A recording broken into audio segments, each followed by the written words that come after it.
We've got to give you the update on what's happening with Israel and Iran as they are maneuvering themselves into what is potentially World War III. But in the meantime, it doesn't really matter to the people that are on the coast where 90 ports are right now being locked down, and you're starting to see the supply chain break down. You're going to hear about the longshoremen strike. It's going to affect everybody on the East Coast and in the United States. But if you're in North Carolina, if you're in Carolina, if you're in the area where that hurricane hit, you're really not caring about what's going on anyplace else because your house is devastated, lives have been lost. And I want you to know in this broadcast, we're going to be covering some important footage on all those subjects and even some prophetic insight in terms of what the timing of things is. It's happening, lining up with the Bible. But if you are watching these things, understand something. If a person knows when the thief would come, they'd prepare themselves, Jesus said. That's the problem. The thief comes, a disaster comes, and whatever you've got is what you're stuck with. That's why if you don't have a food supply, that's it. You can't order it then when the supply chain is broken or when the hurricane hits. You need to have the food supply then. At least something that'll get you by and your loved ones for a week or two. My Patriot food supply, I haven't talked about it for a while, but I'm bringing it back right now. Because LanceWallnau.com/Patriot has a special offer, saves $50 off a 4-week emergency supply of food. That supply of food is all the nutritional elements that you're going to need to have a fully strengthened, vitamin-packed, protein-filled, carbohydrate-rich diet. And the food is delicious, and it will last. So you don't have to worry about having to replace it in 6 months. I want you to go to LanceWallnau.com/Patriot. Just look for yourself at what's available and save 50% when you order today. If you use LanceWallnau.com/Patriot, they have a special setup for you. Go there, take action now, because it's when it's too late, you don't want to go to My Patriot. Go to it now. All right, in that case, let's get into today's show. Iran has launched a major missile attack on Israel, and the response has been incredible again, as Israel was able to intercept the ballistic missiles. But what's important to know is that this wasn't done by Hezbollah, the proxy of Iran in Lebanon. It wasn't done by Hamas, the proxy of Iran in Gaza. It was directly Iran itself responding to the successes of the attack of Israel, which even culminated in the assassination and taking out of the head of Hezbollah last Friday, their terrorist leader Nasrallah, which it would be like taking Osama bin Laden out of Al-Qaeda. He was the military, political, and ideologic catalyst. Too much power for one individual, and taking him out. Plus, there was the couple of hundred that were taken out with the pagers that exploded, and then the walkie-talkies that exploded 2 days later. Their infrastructure is really decimated. But I want you to watch the footage as to what it would be like for folks like me and others who are on our way to Israel at this very point in time, to be in Jerusalem or Tel Aviv, to be watching these rapid-fire, major ballistic missiles that move at a rapid speed coming in to attack Israel, and then watching Operation David Sling, which is the defense shield that goes up and intercepts and tries to grab or knock these off target. Let's watch this footage right here. I mean, you can see. Right now, I'm counting, Dana, at least a dozen in the air at one time. This is a major attack. Jim Sciutto, this is obviously it's a major attack. There's no question. What you are seeing, what we are all seeing with our own eyes, is a major attack from Iran. It's a major attack, Dana, and it's an escalation. It's an escalation of this war beyond what we saw, I think potentially beyond what we saw in April when Iran launched dozens of missiles and drones. This attack, according to U.S. intelligence, principally or perhaps entirely ballistic missiles, which are the fastest by far and the most dangerous. Wow. Can you imagine if you're there right now experiencing that? Now, the reason why this is serious is those that are concerned about World War III see that Iran, Netanyahu says, Iran made a big mistake tonight. It will pay for it. The regime in Iran does not understand our determination to defend ourselves and our determination to retaliate against our enemies. Imagine if Iran had a nuclear weapon in its arsenal right now, as Turkey has or as Pakistan has, pushed to the extreme with an Ayatollah or an ideologic fanatic at the helm. Who doubts that to overuse the term, Stalin or a Hitler wouldn't use a weapon of mass destruction like a nuclear weapon? Well, they would if they have it, which is the threat that Israel's concerned about. Think about this, we go places the average broadcast doesn't go. Will the Israel military see this as a sufficient justification to begin to go into and bomb infrastructure where they believe the nuclear project is advancing in order to attempt to take it out, knowing that it's under bunker after bunker, layered so deep in a protective shell and encasing is where their nuclear project is, but Israel might go after it. Or, conversely, the great vulnerability in Iran is their refinery. They only have one export, which, thanks to the Democratic Party with their multiple $1 billion of released funding that went into terrorism as it ends up, their one economic engine is oil. Their refinery, therefore, becomes a strategic infrastructure target. Do they go for the nuclear facility and do they go for the refinery, essentially bringing Iran's economy to a standstill? Now, Russia has an agreement of some sort with Iran that we don't talk about. But the nutty part of our government that we must worry about, that would love to have, and it just kind of, I'm telling you, it's insane, wants to have more of an engagement with Russia. We don't want to see Russia coming to the side of Iran, providing guarantees for its protection, because that pushes the envelope for the U.S. to get involved. Now you have Israel and Iran bringing their proxy partners in, Russia and the United States. And then you have what? Well, that's something which if Donald Trump was in office, it would have a whole different chilling effect on that conversation. So that means that some people might be saying, if you're going to do something, man, do it now while Biden's president. So this is really a time to be praying and paying a lot of attention. Do you have any contribution to making this from the world? You have a Bible verse that is very important. Mercedes, would you please read this Bible verse? Because it's going to prophetically come into the timing right now of what's happening in Israel. Yes, so you were saying to read Nehemiah 6, this is 15 and 16. So the wall was completed on the 25th of the month of Elul in 52 days. When all our enemies heard about it and all the nations surrounding us saw it, they lost their confidence, for they realized that this work had been accomplished with the help of our God.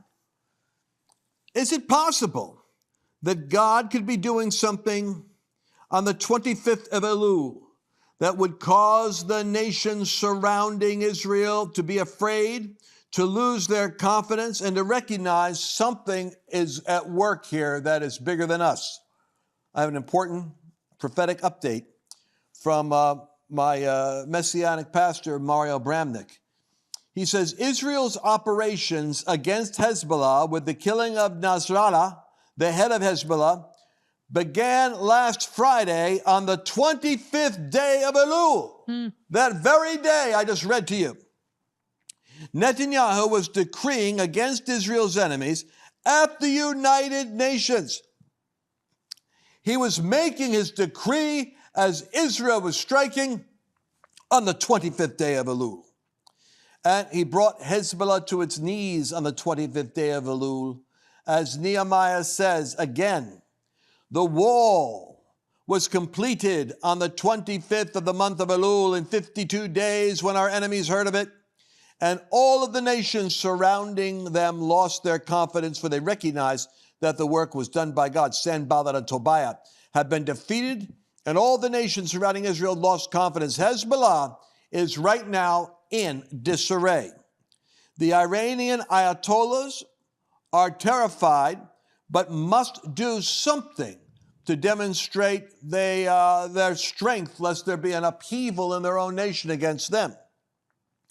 in spite of the opposition of the Biden administration, international pressure, the United Nations, the International Criminal Court, Iran, Hamas, Hezbollah, on the 25th day of Elul, God's wall of protection over Israel was completed, and Israel's enemies heard of it, and the nations surrounding Israel saw it, and they lost their confidence. They recognized the work that has been accomplished with the help of Israel's God is the only way that can be done. It's time to see the tipping point of victory. And in America, let us see this. Those of you that don't ever look at it as Israel is over there, the United States is here, we have such a unique history, our own sequences from the, and I won't go into it now, but our history of the revolution of Christianity, even in the United States, from 1908 to the 1948 to 1967. At each interval of the American church coming into a greater awakening, Israel had a convulsion, a crisis. The two countries have been connected right down to the modern day. Cyrus, who I said was Donald Trump, and who the Sanhedrin minted a coin, putting Cyrus and Trump side by side, saying that the man who is president of the United States, who gave us our embassy in Jerusalem, this man is a modern day Cyrus. And so I really believe that the wall is being built and the winds are beginning to blow, but that it happens on the 52nd day of Elul. My friends, how can you explain that?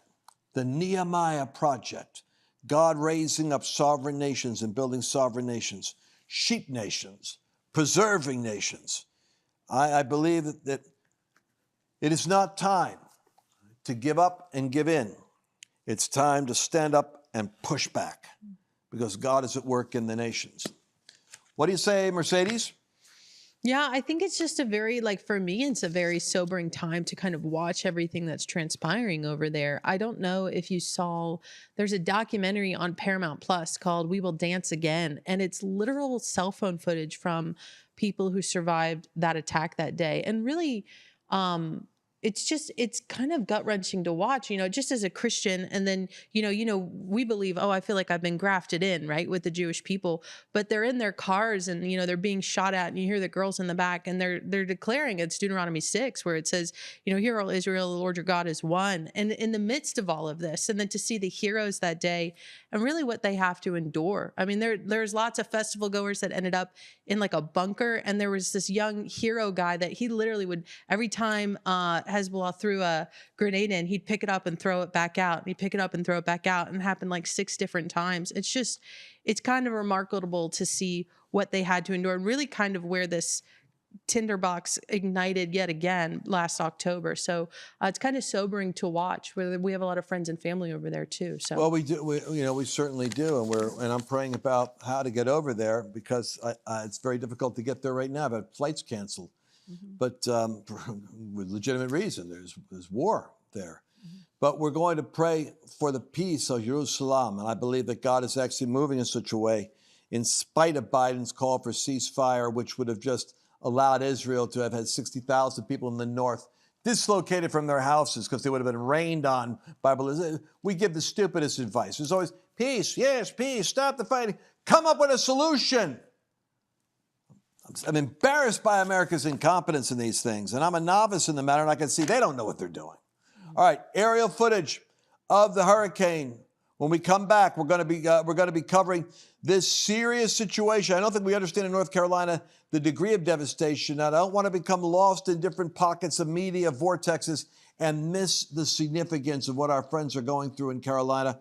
We'll be right back with that coverage. What happens if a natural disaster takes place? We have these weird tornadoes that hit in the Midwest and in Texas, but look at the hurricanes in Florida. People can literally have their houses flooded, or they're in a situation where they have no food or access to groceries. Everyone needs at least a 4-week emergency food kit. And fortunately, My Patriot Supply has created a 4-week emergency kit. And these products will last for 25 years. The interesting thing is they give you a 2,000 calorie per day meal. And that's the key.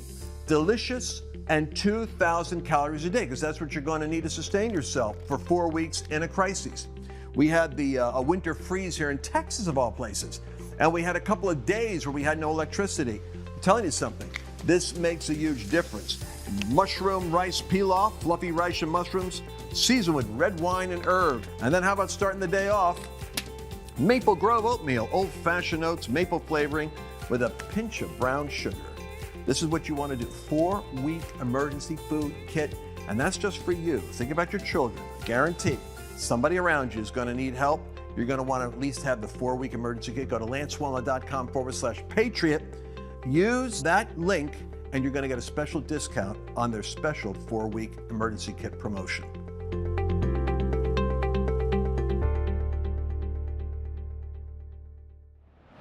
Welcome back to the Lance Wallnau Show. I want to talk to you about what's happened with Helene and the storms that have taken place in North Carolina.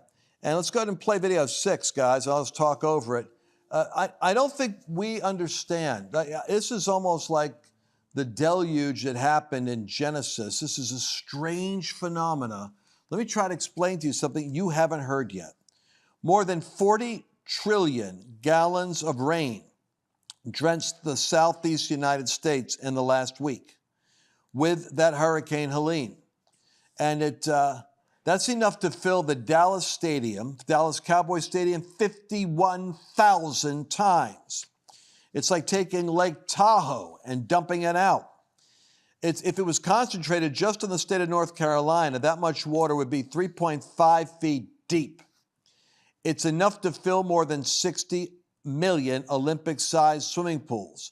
That's the entire scope of that hurricane, what it did. But the flood damage from the rain is apocalyptic. Meteorologists said more than 100 people are dead. And what makes this so strange is several meteorologists said that it's a combination of 2, maybe 3 storm systems. Before Helene struck, rain fell heavily for days because of a low pressure system that had been cut off from the jet stream.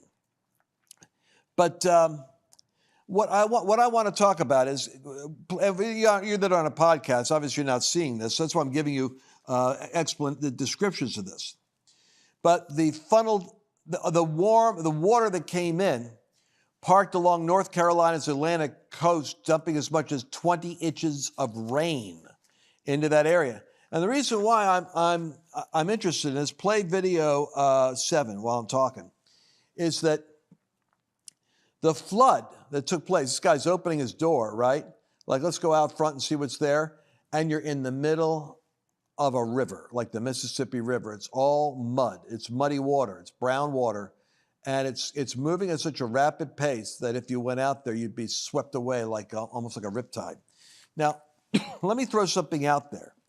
My super conspiracy-oriented friends, who are not, by the way, unintelligent, believe that weather patterns, extreme weather patterns, can actually be manipulated, that the government now has some type of NASA-level technology that can create weather patterns. And one of them went so far to say that he's got a friend of his who can actually call in specifically a request, it's going to sound weird, for snow when he wants it. And he gets it. And so, and that's just in like a local area with a certain mountain. But when he needs it, it could be dry, but he'll get the snow 24 hours before he wants to go out. So I do not know the extent to which that is true. I'm only bringing it up because I'm always amazed at the power of technology and trying to catch up with what it can actually do. It's like artificial intelligence. We underestimate where technology can go. I'm only saying that it seems strange that the swing states are the places that are right now in the last 40 days, in each in their own way, having their own problematic experience. So for instance, Arizona just discovered the equivalent of 20 inches of water landing in it in the form of 280,000 erroneously registered voters. Now, mind you, a state that can determine the president by 10,000 votes, or historically 15,000 votes, to have 280,000 votes that they don't know accidentally, they authorized people that shouldn't even be voting, and they got it. And the worst part is we can't sort it out in 30 days. It's going to take till after the election to figure it out. Arizona, check the box. We got a problem. Mercedes, will North Carolina be impacted by this in terms of, I mean, people have lost their houses, their homes. Yeah. I mean, I'm sure the voting precincts have all been like submerged, destroyed. We're going to have to reroute it all down to other places. You're going to have to go further. Will this affect the possibly the vote? Well, it makes you wonder. I mean, right? We were talking before we came on air. I mean, entire towns are gone. All of Asheville, you can't even get to. It's cut off. I mean, it sounds like thanks to President Trump and Elon, they're just getting Starlink in there. And so, yeah, for certain things like that, you're wondering, wow, well, what's going to happen in the middle of a hotly contested election year? I wonder what's going to happen with that. So they barely have infrastructure just for food and water and taking care of basic necessities. But man, I'm sure it's not the top of everybody's list, but it does make you think. I mean, it's probably a predominantly red area. What's going to happen with those guys? Well, and of course, we're going to see, we already have coverage of President Donald Trump stepping in and doing the presidential thing, setting aside the politics for the moment and really being a consummate politician with a moment. And he's raising funds and showing up with his MAGA hat on, ready to go to work. And I'm not going to play the Jesse Walters segment, the aftermath of how Trump is stepping in to provide aid. I'm just going to say that it seems to me that we're at a place where we need to look at praying desperately for the peace of Jerusalem and for the peace on our borders, because Satan, I know I'm getting covered by a lot of people in what I say about the devil these days, but the enemy can send storms, can facilitate. He's the God of this world, and we must pray vigorously to ask for the shalom, the peace, the grace of God to be upon this country during this time, because there's forces at work that want to assassinate Trump, that want to disrupt the election, that want to find a way. And you all know what I'm talking about. You call it the October surprise. Well, let's gird up ourselves and stand in the gap and not be caught sleeping. By the way, some people are saying I'm reading comments are being saying they don't know about this voter fraud.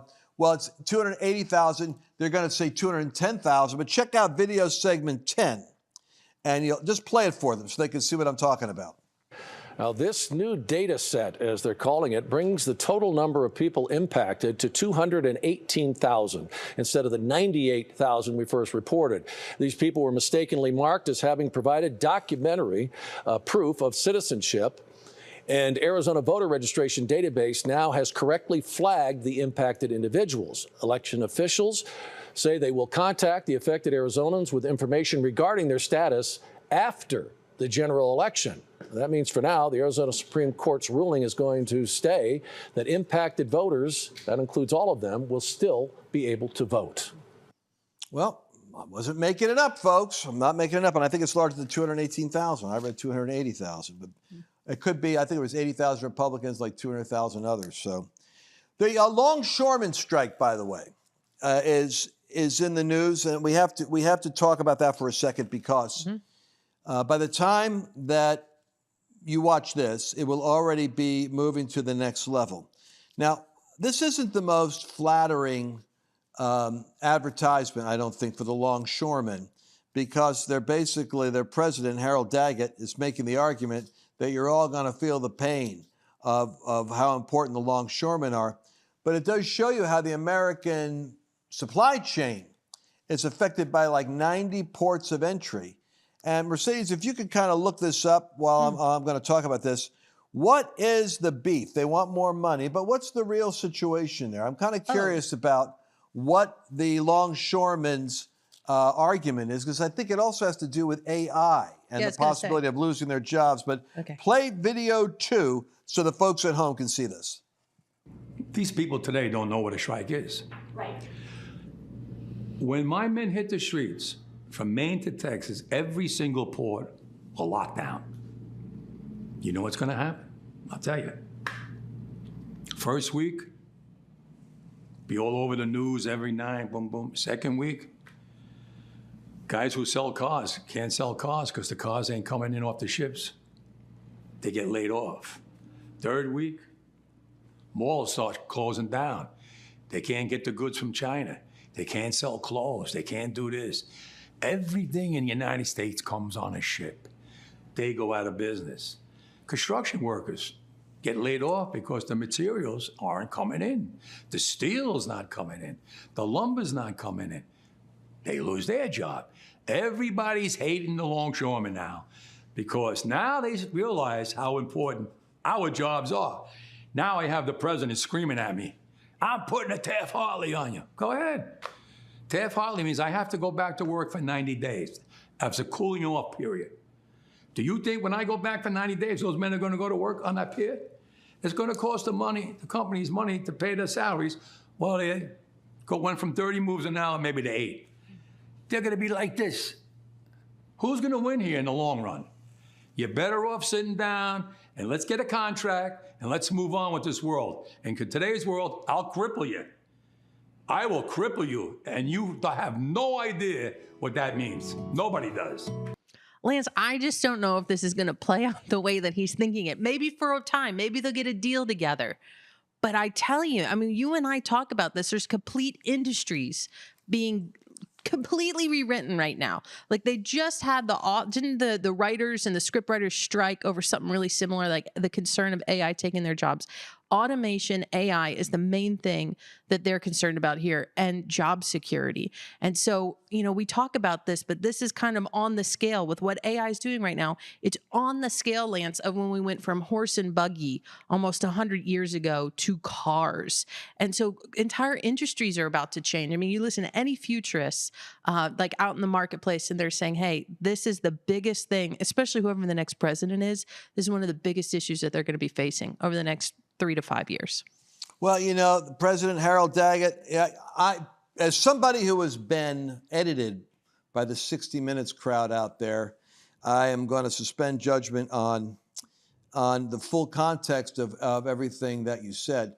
But I'll say that the way that they edited that, the American people sound like they are going to pay a price and be hostage to the longshoremen strike, and that even if they're forced to go back to work, they're going to choke America.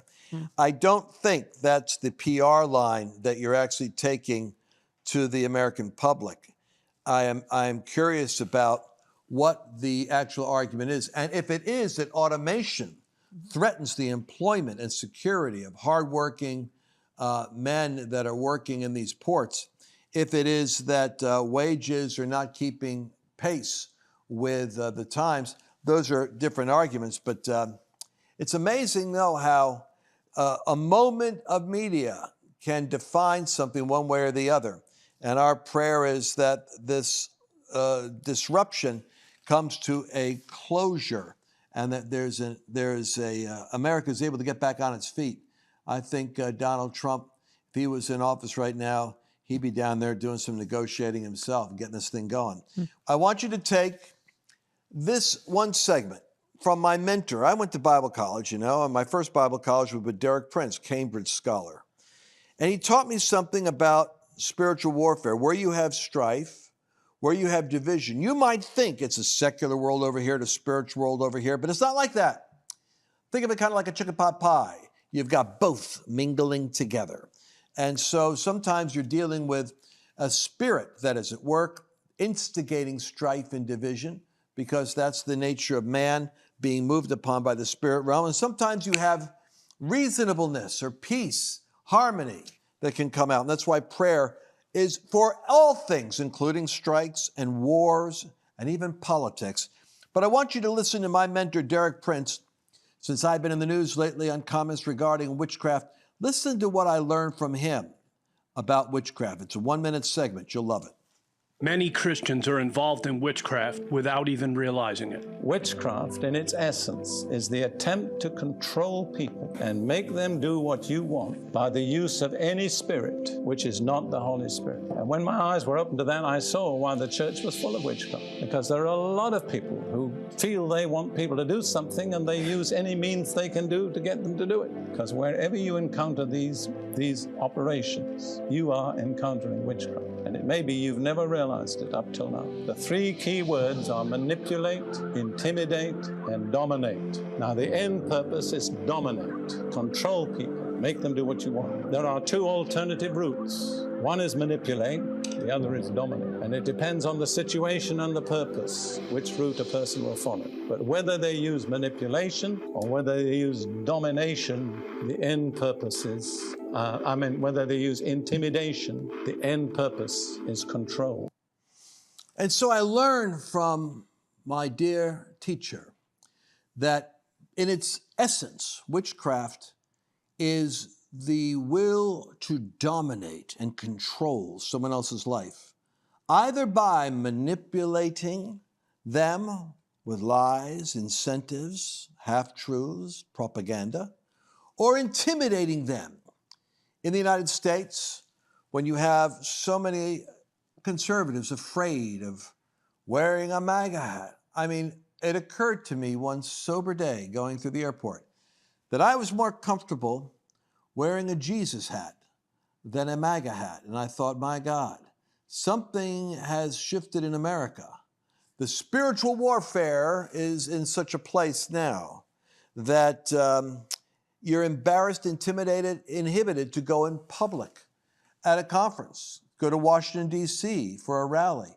It literally takes courage to show up as a Christian, as a conservative, because of the intimidation of riots, the January 6 proceedings that went on in Washington, orchestrated by the ABC producers, facilitated by a panel that didn't have one legitimate challenging voice on it.